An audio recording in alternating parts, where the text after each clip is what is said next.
جوزي جوميز على طول. عبد الله السعيد اماميا انطلاقه كافو. ناصر منسي طبعا الهداف للايقاف 3 مباريات. عرضيه خطيره راسيه بنتايك. اول فرصه للزمالك. اول كوره امامنا هو راسيه محمود بنتايك امامنا اللاعب المغربي القادم من سانت تيان. امامنا هو لاعب الرجاء السابق. امامنا شوف امامنا هنا انطلاقه سيف الجزيري. سيف يا سيف اللاعب تشيندو 22 على نواكي رقم 15 وعلى اوستن رقم 23. اوستن اويانا طبعا ياميتشي اللي هو الموجود. ودي تدخل عنيف قوي الحقيقه. طبعا الالتحامات الزمالك لازم يحطوا فرصه لاثبات الذات. تعود مره ثانيه فتوح عملها حلوه قوي. سيف الراسيه ولكن لخارج الملعب. لكن الزمالك عنده شكل هجومي وفي فكر هجومي موجود لدى الزمالك في محاوله رئيس البعثه الكابتن احمد سليمان. بالمناسبه راسيه رميه تماس طويله استئناف للعب. خلاص اطمنا على بنتايك ورمية تماس طويلة. ادي باسكال ايزي امامنا هو كابتن وقائد الفريق. باسكال المرور احمد محمود يا ولد يا زناري. الزناري مرت هنا في واحدة من الكرات. زيزو محور اداء الزمالك عدى زيزو. لكن هنا الذكاء برضو من المدافع اللي غطى معاه بشكل مميز الحقيقة انسنت جابرييل. ادي زيزو راح بسرعة العالية. عمر فرج يعمل واحدة حلوة قوي يا ولد. يا عودة سيف بنتايك هو اللي عملها له. بنتايك عملها له روعة. التصليحة ايه يا ولد على الهدف الاول للزمالك. سيف الجزيري يعود امامنا هنا ويسجل في هذه المباراة هدف جديد امامنا هو من اجل التتويج بلقب جديد امامنا. بص سيف يا ولد يا بنتايك على اللمسه. يا عيني فتوح. بص فتوح يا جماعه عامل كره ويا لمسه ايه ريحها له بفخده. يا عيني على التريحه. لعيب محمود بنتايك اللي اتعمل بشكل رائع. ودي كره ثانيه يا فرج الله عدت من بنتايك وعمر فرج. بقول لحضراتكم مفيش اجمل من هذا الاحساس. اجمل احساس في الكون ان المهاجم يسجل. كرة العرضية من احمد محمود وتعدي من بنتايك ثم ياتي عمر فرج وياتي الفرج لعمر فرج يسجل اول اهدافه بالوان الزمالك. عمر فرج امامنا. لكن بنتايك فينك يا بنتايك؟ كان مكمل حلو. وادي امامنا هنري اني يعني ادي الكوره. بص تحرك حلو قوي اللاعب احمد محمود. وانا رمي التماس ايه طويله راسيه بقى سرعه خروج. عواد باع عرضه امامنا في اللقطه. ايه عواد طالع فين؟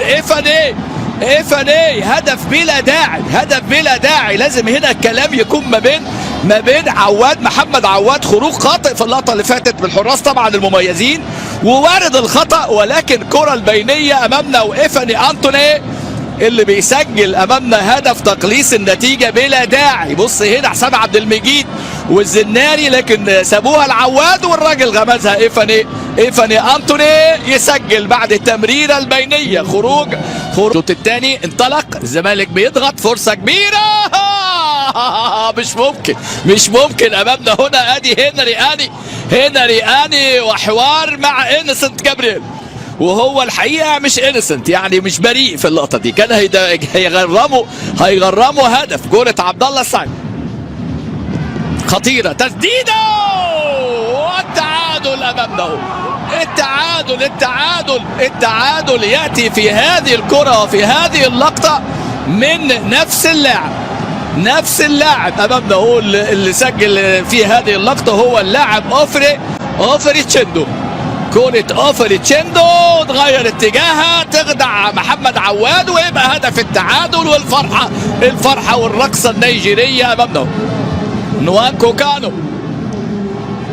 شوف الهدف اللي غير المفاهيم تماما. كرة امامنا هو اللاعب اوفري تشيندو. بص الكرة اتعملت امامنا هو اوستن عمجة مرة تانية احمد محمود. مسيرة التسلل مش موجودة. احمد محمود بتعمل ايه يا احمد محمود؟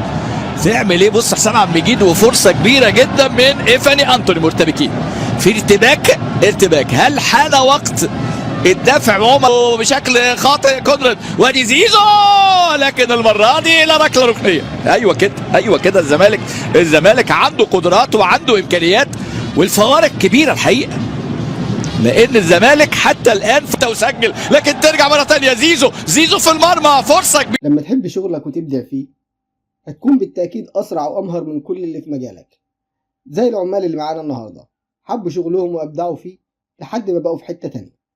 أنا حمادة صديق وأتمنى نال إعجابكم، فضلا وليس أمرا منكم دعم باللايك والشير والاشتراك في القناة. وقبل ما نبدأ حلقتنا صلي معايا على رسول الله صلى الله عليه وسلم. ودول مجموعة عمال أشبه بأوركسترا موسيقي بسبب التزامن الرهيب في مناولة المونة، حاجة كده تهدي أعصابك من جمال المشهد. العامل ده بقى في حتة تانية خالص، بيرص الطوب وكأنه بيلعب جيم بلاي ستيشن، بجد عظمة. أما ده فده بقى فنان ماسك الصاروخ وكأنه ماسك ريشة وبيرسم لوحة فنية على الجرانيت.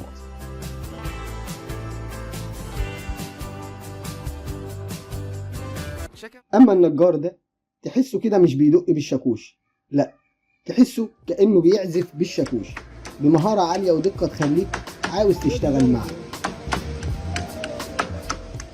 أما العامل ده بيكتب إرشادات على الطريق بطريقة يدوية أفضل من الماكينات، تحس كده إنه بيرسم جدارية في بيته.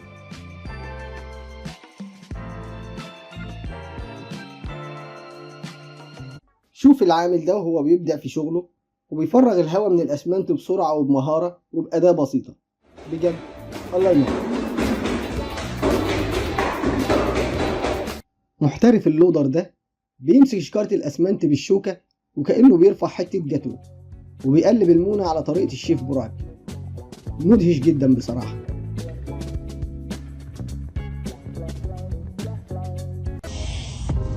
لا ده واحد بيتسلى عادي، ما فيش أي مهارة.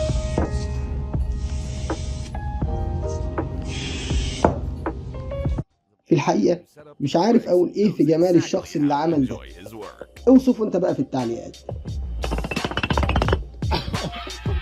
أحلى تحية للراجل اللي بيلعب XO بالسكينة بتاعت اللودر.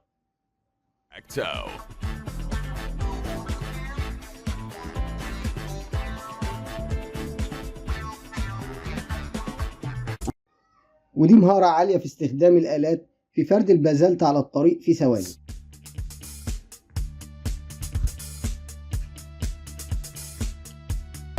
ايه الحلاوة دي، ايه الروقان ده، مسطرين ده ولا مشرط جراحة؟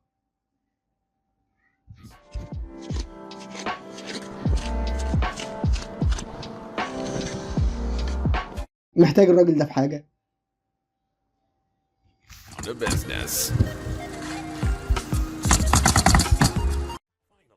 والله دي دماغ متكلفة، مش سواقين لوادر.